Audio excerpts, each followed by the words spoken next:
Hello guys, welcome back. അപ്പോൾ ഇന്ന് നമുക്കൊരു അടിപൊളി ചിക്കൻ കറി റെഡിയാക്കിയെങ്കിലോ. അപ്പോൾ അതിന് വേണ്ടിയിട്ട് ഞാനിവിടെ 1 കിലോ ചിക്കൻ എടുത്തിട്ടുണ്ട് കേട്ടോ. അപ്പോൾ ചിക്കനൊക്കെ കഴുകി എടുത്തിട്ടുണ്ട്.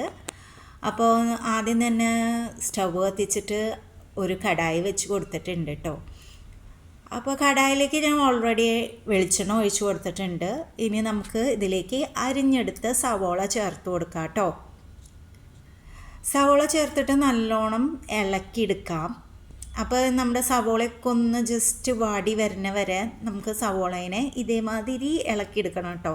അപ്പോൾ ഗായ്സ്, ചിക്കൻ കറി ഉണ്ടാക്കാൻ വലിയ പാടൊന്നുമില്ല കേട്ടോ. ഈ ഒരു സവോള വാട്ടിയെടുക്കണ ഒരു സമയം മാത്രമാണ് കുറച്ച് എടുക്കുള്ളൂ. അപ്പോൾ സവോള ഒന്ന് വാടി ഇങ്ങനെ വരുമ്പോൾ നമുക്ക് ഇതിലേക്ക് കുറച്ച് സാധനം കൂടിയും ചേർത്ത് കൊടുക്കാം. അപ്പോൾ ഞാൻ ഇതിലേക്ക് അരിഞ്ഞെടുത്ത പച്ചമുളക്, കറിവേപ്പില, ഇഞ്ചി, വെളുത്തുള്ളി ചേർത്ത് കൊടുക്കുകയാണ് കേട്ടോ. ഇനി ഇതിലേക്ക് മിക്സ് ചെയ്തിട്ട് നല്ലോണം ഒന്ന് വാട്ടിയെടുക്കണം. ഇപ്പോൾ സവോളയൊക്കെ നന്നായി വാടി കിട്ടിയിട്ടുണ്ട്. ഇനി ഇതിലേക്ക് അരിഞ്ഞെടുത്ത 2 തക്കാളി ചേർത്ത് കൊടുക്കുകയാണ് കേട്ടോ. തക്കാളി ചേർത്തതിന് ശേഷം നന്നായിട്ട് മിക്സ് ചെയ്തെടുക്കാം. തക്കാളി നല്ലോണം സോഫ്റ്റായി കിട്ടിയതിന് ശേഷം ചിക്കൻ കറിക്ക് വേണ്ടുന്ന ബാക്കിയുള്ള ഇൻഗ്രീഡിയൻസ് ഇതിലേക്ക് ചേർത്ത് കൊടുക്കാം കേട്ടോ. ഞാൻ 2 തക്കാളി ആണ് ഇവിടെ എടുത്തിട്ടുള്ളത്, കാരണം നമ്മൾ ഇതിലേക്ക് തൈര് ഒഴിച്ചു കൊടുക്കുന്നതാണ്. അപ്പോൾ ഗൈസ്, ഇപ്പോൾ തക്കാളിയൊക്കെ നല്ലോണം യോജിച്ച് കിട്ടിയിട്ടുണ്ട്. ഇനി ഇതിലേക്ക് ചിക്കൻ കറിക്ക് ആവശ്യമുള്ള പൊടികളൊക്കെ ചേർത്ത് കൊടുക്കാം. മല്ലിപ്പൊടി, പിന്നെ ചിക്കൻ മസാലയും, പിന്നെ കുറച്ച് മഞ്ഞൾപ്പൊടിയും ചേർത്ത് കൊടുത്തിട്ടുണ്ട്.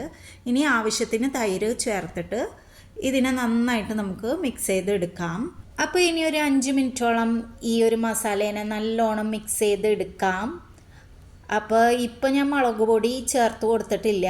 ഞാൻ ഇത് നല്ലോണം മിക്സ് ചെയ്തതിന് ശേഷമാണ് മുളക് പൊടി ഇപ്പോൾ ചേർത്ത് കൊടുക്കുന്നത്. അപ്പോൾ മുളക് പൊടിയൊക്കെ നമ്മുടെ ടേസ്റ്റിന് അനുസരിച്ച് ചേർത്ത് കൊടുക്കാം കേട്ടോ.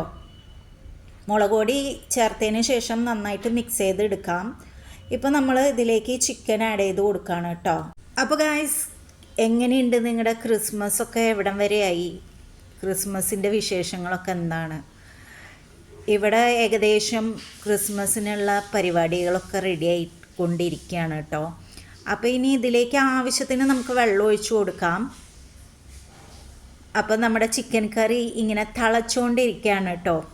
അപ്പോൾ പറഞ്ഞ മാതിരി ഈ ക്രിസ്മസിന് ഈ ഒരു റെസിപ്പി ട്രൈ ചെയ്ത് നോക്കാം. അടിപൊളി ചിക്കൻ കറിയാണ് ഗായ്സ്. അപ്പോൾ അങ്ങനെ നമ്മുടെ ചിക്കൻ കറി ഏകദേശം തിളച്ച് വന്നതിന് ശേഷം നമുക്കിതിലേക്ക് ആവശ്യത്തിന് ഉപ്പ് ചേർത്ത് കൊടുക്കാം കേട്ടോ. ഉപ്പ് ചേർത്തിട്ട് നമുക്ക് നല്ലോണം മിക്സ് ചെയ്തെടുക്കാം. ഈ ചിക്കൻ കറി എല്ലാത്തിൻ്റെയും കൂടെ നല്ലൊരു കോമ്പിനേഷനാണ്. അപ്പോൾ ഈ ക്രിസ്മസിന് നിങ്ങൾ ഈ ഒരു ചിക്കൻ കറി എന്തായാലും റെഡിയാക്കി നോക്കണം കേട്ടോ. അപ്പോൾ ഗായ്സ്, അങ്ങനെ നമ്മുടെ ടേസ്റ്റി ആയിട്ടുള്ള അടിപൊളി ചിക്കൻ കറി ഇവിടെ റെഡി ആയിട്ടുണ്ട്. എല്ലാവരും ട്രൈ ചെയ്ത് നോക്കുക. ഈ വീഡിയോ ഇഷ്ടമായോ ഒന്ന് ലൈക്ക് ചെയ്യാൻ എന്തായാലും മറക്കരുത് കേട്ടോ. അതുകൂടാതെ നമ്മുടെ ചാനൽ ആദ്യമായിട്ട് കാണുന്ന കൂട്ടുകാരുണ്ടെങ്കിൽ ഒന്ന് സബ്സ്ക്രൈബ് ചെയ്യുക. അപ്പോൾ എല്ലാ കൂട്ടുകാർക്കും അഡ്വാൻസായിട്ട് അടുക്കള സ്വാദിന്ന് ഹാപ്പി ക്രിസ്മസ് കേട്ടോ.